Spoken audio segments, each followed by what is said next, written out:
Coming to you from a little bit different of a spot this morning. It is 3:13, Saturday, July 26th, 2 weeks out. Welcome to episode 7 of my prep series. Today, I'm going to be a little vulnerable. A couple things we want to talk about.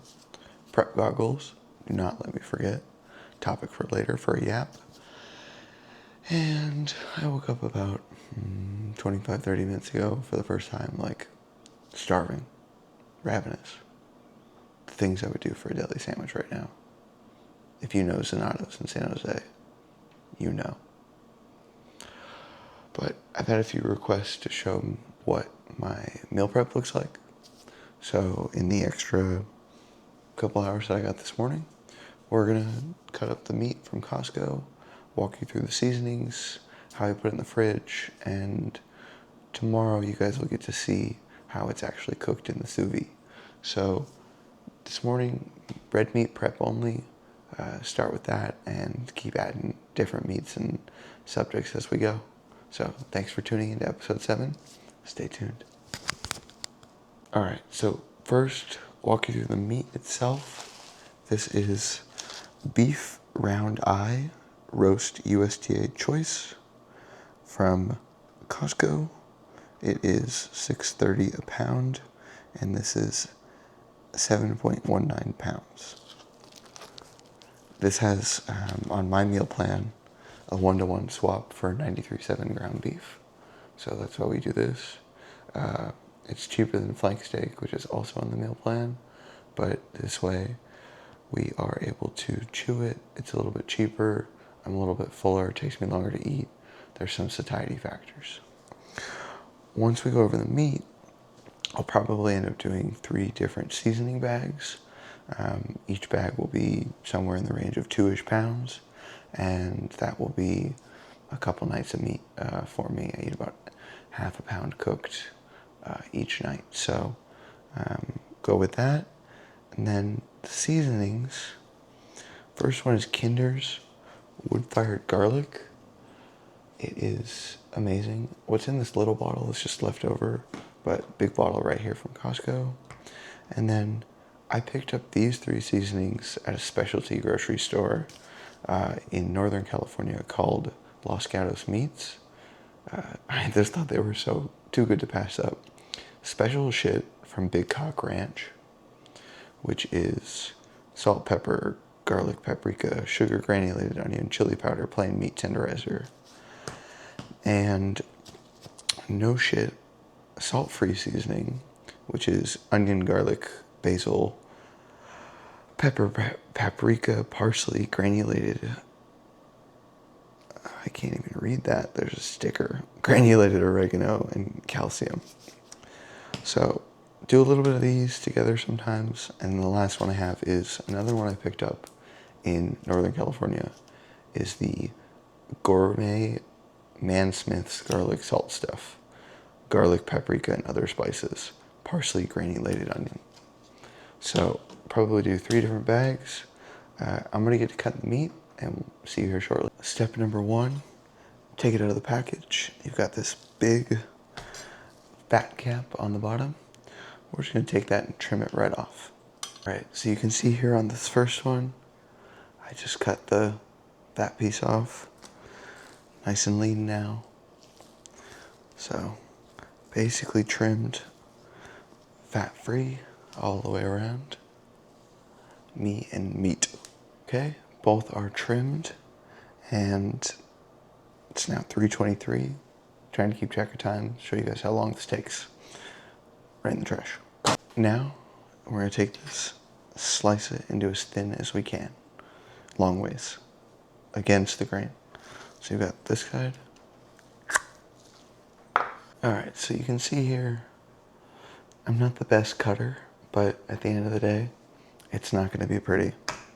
And a couple tips while I, cut here is, one thing I've noticed is that the method I use to cook, which is a sous vide water bath, followed by a sear on the Blackstone or a hot pan Ours is like a cast iron stovetop attachment.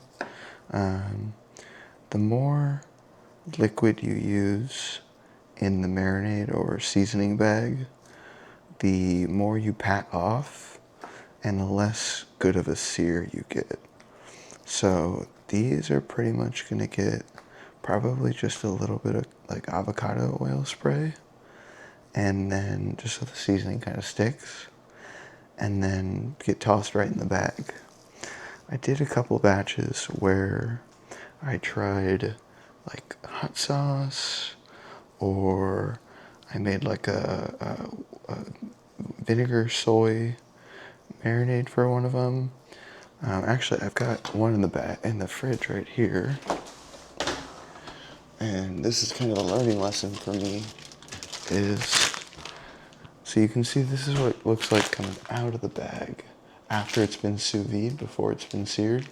You see all the liquid? I just have to pat that off, and that's kind of a pain in the ass, number one. And number two, if you don't pat it all off, the excess moisture means you don't get as good of a sear. So when you don't get as good of a sear, you don't get that nice color and that nice kind of flavor that we're looking for on a steak. So learn from my mistakes and have a good steak. One more tip here, a sharp knife is key, because otherwise I spent all this time trying to cut. You see, it was nice and easy. And I get this nice, flat, thin piece. It's not always going to be that nice, but god damn, that was a nice cut. I guess let's talk prep goggles. So, one thing I want to probably talk more about it later too, is that this deep into prep, we only look at how far we have left to go. 2 weeks out, I keep saying that. Or, oh, I'm not as lean as, such and such coming up on stage. You see other competitors in your gym, you see them on Instagram, the whole 9 yards. And you're like, oh, I'm falling short. I'm not at the end goal. And Wyatt, actually, I was telling him about this. You feel small, but you feel stringy. You want to be bigger. And he sent me the pictures from when we first started in March. And where I'm going with this is that, I've talked about my body dysmorphia before on here. And it's hard to get caught up. It's hard not to get caught up in that. But looking at how far we've come since March, it's just a world of a difference. So, gonna finish cutting up the steak. See you here shortly. Okay, time to season. I'm gonna do a time lapse for this bit. I'm gonna season everything. We're gonna put it in the bags, and I'll close this out.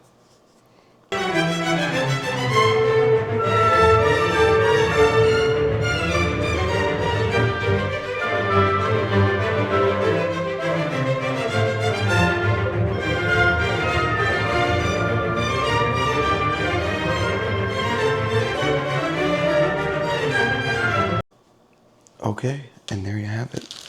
We have 3 different bags. Honestly, I couldn't tell you which one is which, but one of them is wood-fired garlic. One of them is a mix of special shit, no shit. One of them is a mix of garlic and no shit. So they got a little avocado spray, and I need more steak tomorrow, so probably the smallest bag is going to get cooked today, and the other 2 are going to go in the freezer. I will take them out of the freezer, they will thaw, and then they will go in the water bath at 134 for 10 to 12 hours.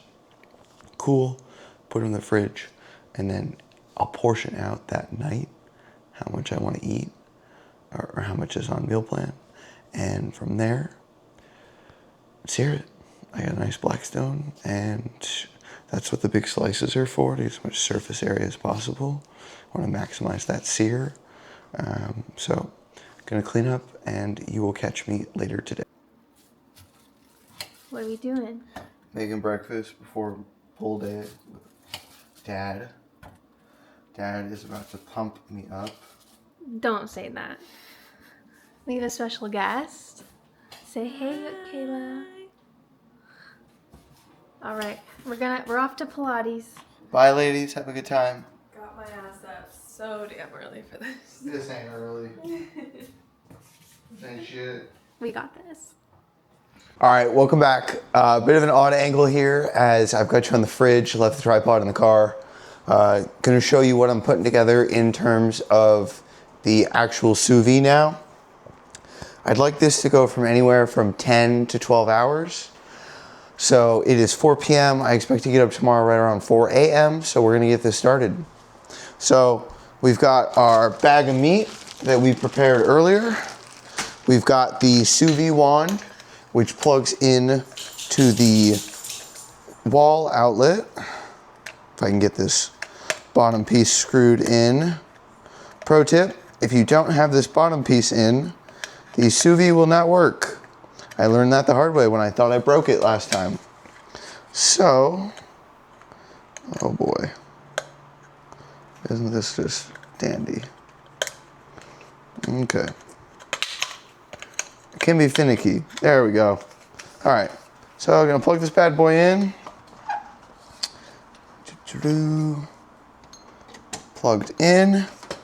We will get our pot full of water right here. And it doesn't need to be on a burner. And you stick this wand in here. And boom. There is that. Okay, set. There's a minimum water line on here that needs to be met. I'm going to take the bag, open it up just a little bit. We're going to dunk it in the water and displace all of the air. This is my understanding is called the water displacement method somehow. So use the water to push out all the air. So now you've got your own little kind of like vacuum seal sort of deal. Doesn't have to be perfect, most of the way there. And then what I'm going to do is I take this heavy metal spoon, and you can buy like magnets or like they have like a weight set for it. I basically just take that right here and we're gonna stick it right on top. And it should, in theory, weigh down the sous vide, so that, the meat rather, so that it is fully underwater the entire time. I take a little binder clip it so the bag stays there, stays in one place, and I hit on the sous vide 134, go. You can hear it start to go. It currently says 78 degrees, so that's our water temp coming out of the tap, and I will set it for 12 hours. Okay. There we go. It is set for 12 hours. The 12-hour timer will click on, or start rather, when the water bath reaches 134.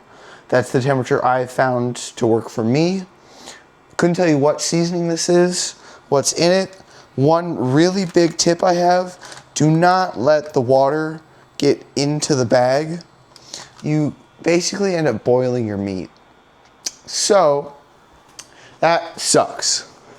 We are going to take a sheet of foil. Foil's not necessary, but since I'm doing it overnight, I like to try and keep as much of the water in as I can. That way I'm not having to worry about refilling it. So I'll refill it once before bed, as some of this water is going to evaporate. So I take this, just gets a light, loose covering, and boom, set it and forget it. So you will see me tomorrow morning for sous vide. The meat will be done. It will be ugly. It will be brown. It's not going to be pretty. But what I am able to do is show you what a seared sous vide dish looks like up here on the left. My left. I think that's your right. Not really sure yet, but we're going to find out. But I made a beautiful looking sous vide meal this afternoon.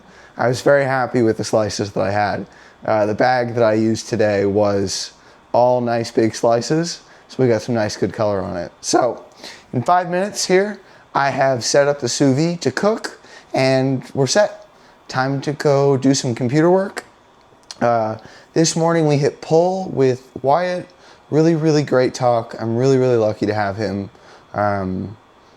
Really helpful with the prep goggles, right? So comparing yourself to others, and your day 1000 is someone else's day 100. So his chats always lift me up. I never feel stupid asking questions. I always feel like I can talk to him, and I feel like I can bring him anything. So lucky to have him as a friend and as a coach. Can't really say that enough. There's really no words for that. But you will see me tomorrow morning. And one perk of working from home is I can work on the weekends. So I've got, I don't know, a couple hours here this afternoon, on Saturday afternoon, to sit down and do some computer work. And I will take advantage of that because that is time I can spend at the gym later this week when I don't have to be doing data entry. So I'm gonna get that done, gonna get this stuff out of the way, and I will catch you tomorrow morning. Peace. All right, so we're here with a sous vide update. It's 7 o'clock on Sunday morning, the 27th. Here comes the dog. But not quite sure how this turned out. It's not a foolproof process yet. Here is our sous vide bag, and as you can tell, there's a bunch of liquid in it. Now, I have a bit of a conundrum though, because if you take a look at the sous vide pot itself, whoop, actually is clear. So at this point, I don't know what happened. I don't know whether I don't know whether there's a hole in the bag. There's a little bit of stuff on the plate from when I took it out. So maybe there's a small hole in the bag and it filled the bag and only went in and not out. I don't know, but we're gonna kind of drain it, throw it in a Tupperware, and I will show you a seared picture, or already have, and I think that's going to be the end of this little meal prep video. So stay tuned in the next video for how this meat ended up turning out. But in the meantime, I hope I can inspire you. The most foolproof way would be to get a vacuum sealer and vacuum seal your meat. The vacuum sealer I bought on Amazon sucked so bad that I returned it. So, wedding registry. You want to buy me a vacuum sealer, a nice big one? Some vacuum seal bags that can fit 3.5 pound round eye? I would love you nothing more. I love myself nothing more.